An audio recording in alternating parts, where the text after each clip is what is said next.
Coffee হাউসের সেই আড্ডাটা জানি আজানি। বাঙালিদের সকাল কিংবা সন্ধে এক কাপ চায়ের সঙ্গে কিন্তু বিস্কিট চাই চাই।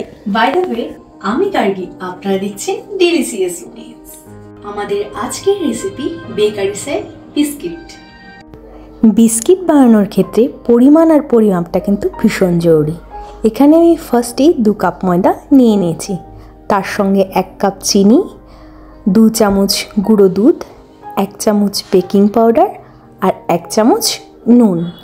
এটাকে আমি একটি স্ট্রেনারের মাধ্যমে ভালো করে চেলে নেব। চেলে নিতে নিতে কিন্তু আপনারা নিশ্চয়ই দেখতে পারবেন শেষ পর্যায়ে গিয়ে কিছু লাম্পস থেকে গেছে।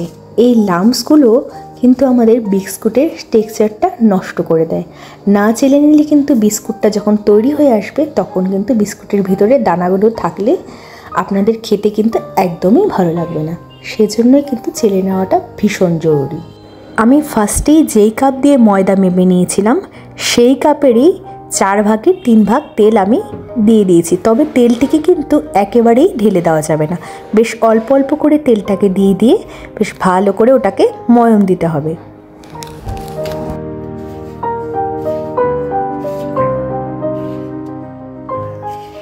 ময়দাটাকে তেল দিয়ে মেখে নিতে নিতে ঠিক যখন এই পর্যায়ে চলে আসবে তখন হাতে কিন্তু মুঠো করে নিতে হবে। দেখতে পারবেন ভেঙে যাচ্ছে কি না। ঠিক সেই পর্যায়ে কিন্তু আমাদেরকে কি করতে হবে, 2 হাত দিয়ে চেপে একটি দলা তৈরি করতে হবে। দলা তৈরি করার পর কিন্তু একদমই কিন্তু রুটি বেলনার মাধ্যমে এরকম গোল করা যাবে না। আমি ঠিক কিভাবে করছি চেপে চেপে চেপে চেপে ঠিক সেভাবেই কিন্তু এরকম রুটির আকারে গোল করে নিতে হবে। আর সাইডে দেখবেন এগুলো কিন্তু একটু ফেটে ফেটে গেছে। আমি হাতের মাধ্যমে এগুলো কিন্তু বেশ জোড়া লাগিয়ে সুন্দর করে নিচ্ছি। এবারে আমি একটি কুকি কাটারের মাধ্যমে বিভিন্ন রকম বিস্কিটের শেপ দিয়ে নেব। আর যাদের বাড়িতে কুকি কাটার নেই তারা যে কোনো কৌটোর মুখ দিয়ে কিন্তু এভাবে বিস্কুটের আকারে করে নিতে পারেন।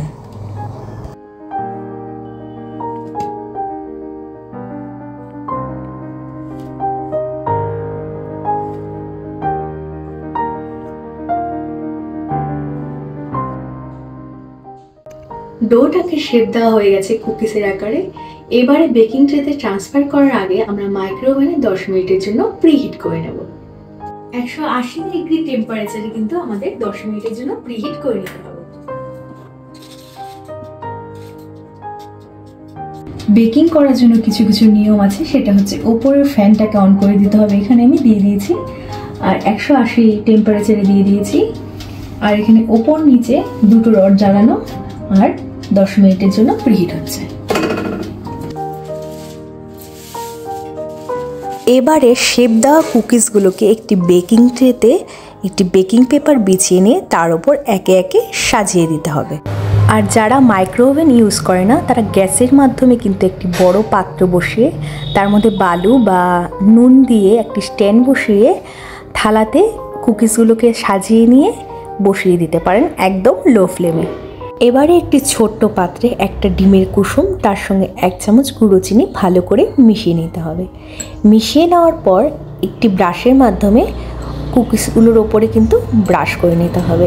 এর কারণ হচ্ছে বেকারি স্টাইল যে বিস্কুটগুলো হয় বেকারিতে সেগুলির কালার যে হয় কালারগুলো কিন্তু এই ডিমের কুসুম আর চিনির গোলানোতেই কিন্তু আসে।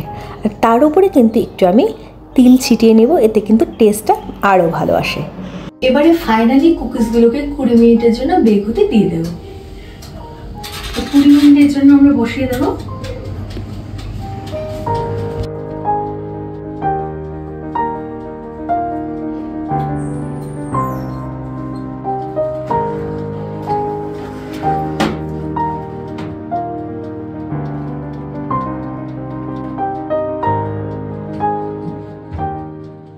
কুকিজগুলো বেক হতে থাক, তো 20 মিনিট পর আমরা আবার ফিরে আসছি।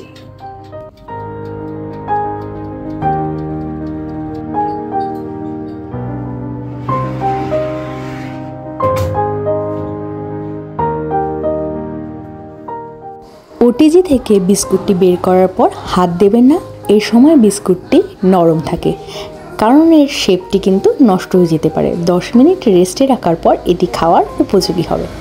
তৈরি হয়ে গেল বেকারি স্টাইল কুকিজ। তো একটা ভেঙে দেখাচ্ছি কুকিজটা কতটা পারফেক্ট হয়েছে।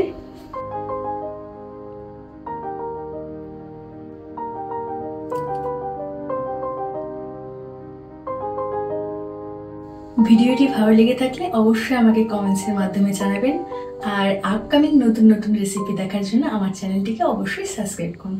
আজকের জন্য নমস্কার, সবাই সুস্থ থাকবেন, ভালো থাকবেন।